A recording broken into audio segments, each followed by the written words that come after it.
we have Nick Newell here. He's fighting this Saturday at Bellator 225. And the last few times I have seen you, Nick, you've been coaching at Ammo Fight League events. And I think one of my favorite moments of just seeing you was when you heard Will Smith's new nickname for the first time, Sriracha. I think your reaction really stole the show for me. How are you enjoying the coaching aspect as you get ready to get back in the cage and compete yourself?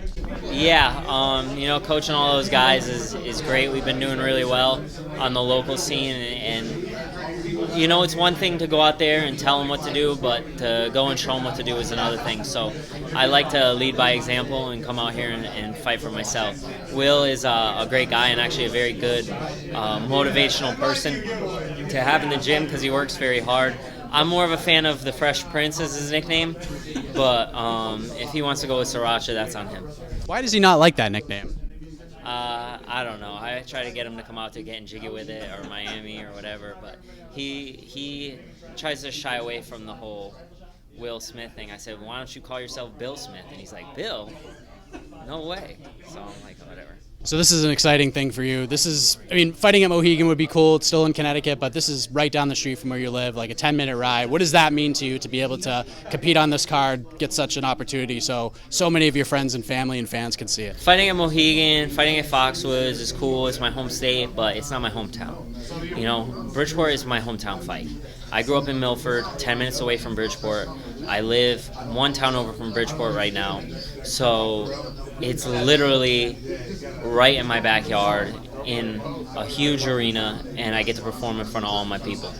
To be a part of the growth of the sport here in Connecticut, have the city open its doors to you officially a couple of hours ago. What was that moment like for you, considering the road it's taken to get to this point?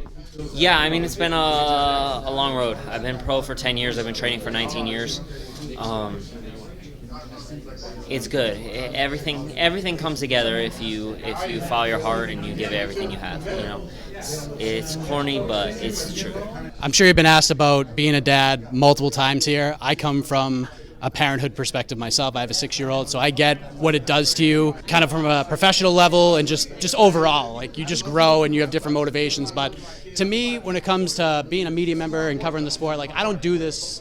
I do this to motivate him and have him learn from me. But in terms of what I do, I do this for myself. You know what I mean? I need my avenue to kind of grow and shine on my own. Do you kind of feel the same way, or do you feel, I fight for them? And I get why people would say that, but something about you strikes me as, this is kind of your avenue to take in life. Yeah, no, my son's gonna love me no matter what. I don't feel any extra pressure. I already beat people up, so even if I was 2-15 instead of 15-2, he'd still look at my dad as a fighter and a cool guy.